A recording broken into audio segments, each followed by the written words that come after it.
Hi, ഞാനിന്ന് വാഴക്കൂമ്പ് കൊണ്ടിട്ട് ഒരു കട്ട്ലറ്റിൻ്റെ റെസിപ്പിയാണ് കാണിക്കുന്നത്. ഇത് ട്രൈ ചെയ്തിട്ടില്ലാത്തവർ ഒന്ന് ട്രൈ ചെയ്ത് നോക്കുക. അതിന് നമ്മളിങ്ങനെ കയ്പില്ലാത്ത ചിലത് നല്ല കയ്പുണ്ടാവും. കയ്പില്ലാത്ത ഈ വാഴ പൂവാണ് എടുക്കേണ്ടത്. എടുത്ത് അതിൻ്റെ ഉള്ളിലുള്ള ഒരു പ്ലാസ്റ്റിക് പോലെ ഒരു സാധനം ഉണ്ടാവും. അത് എടുത്ത് മാറ്റിയതിന് ശേഷം നമുക്ക് നല്ല കുഞ്ഞു കുഞ്ഞായിട്ട് കട്ട് ചെയ്തെടുക്കണം. ഞാനത് ചോപ്പറിലിട്ടാണ് കട്ട് ചെയ്തിരിക്കുന്നത്. അതൊരു ഉപ്പ് വെള്ളത്തിലോ കഞ്ഞിവെള്ളത്തിലോ ഇട്ട് വെച്ചാൽ അത് പെട്ടെന്ന് കറ പിടിക്കില്ല, കറുത്തു പോയില്ല.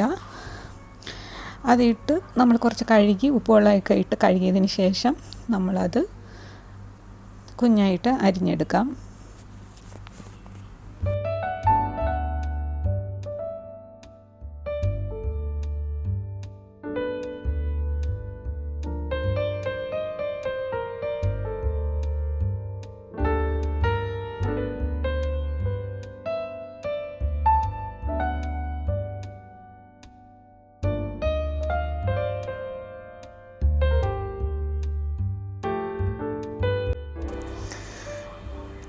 ഇപ്പോൾ എല്ലാം ചെറുതായി അരിഞ്ഞെടുത്തിട്ടുണ്ട്. ഇനി നമ്മൾ മസാല ഉണ്ടാക്കാം. അതിനായിട്ട് ഒരു പാൻ വെച്ചിട്ട് ചൂടാകുമ്പോൾ എണ്ണ ഒഴിക്കുക.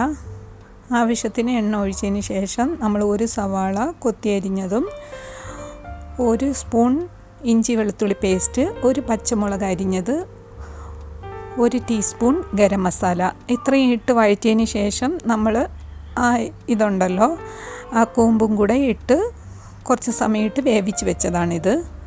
ഇനി നമ്മൾ 2 പൊട്ടറ്റോ ഒന്ന് വേവിച്ച് ഉടച്ചെടുക്കുന്നുണ്ട്. അതും കൂടി ഒന്ന് വേവിച്ച് ഉടച്ചതിന് ശേഷം നമ്മളെല്ലാം കൂടി സെറ്റാക്കി നമ്മൾ കട്ട്ലറ്റ് ഉണ്ടാക്കുമല്ലോ, അതേപോലെ റൗണ്ട് ഷേപ്പിലെടുത്തിട്ട് അങ്ങനെ വെക്കാം. ഇനി അത് നമ്മൾ ഡിപ്പ് ചെയ്യാൻ വേണ്ടിയിട്ട് ഞാൻ പാലാണ് എടുത്തിരിക്കുന്നത്. മുട്ട വേണമെങ്കിൽ മുട്ട പതപ്പിച്ചും വെക്കാം.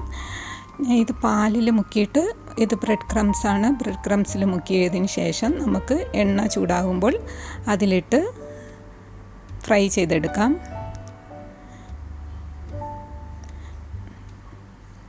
ഇതൊക്കെ കഴിക്കാത്ത കുട്ടികൾ ഇങ്ങനെ ഉണ്ടാക്കി കൊടുത്താൽ കഴിക്കും. നല്ലതാണ്, വയറിനും ഹെൽത്തിനൊക്കെ നല്ലതാണ് ഈ സാധനം.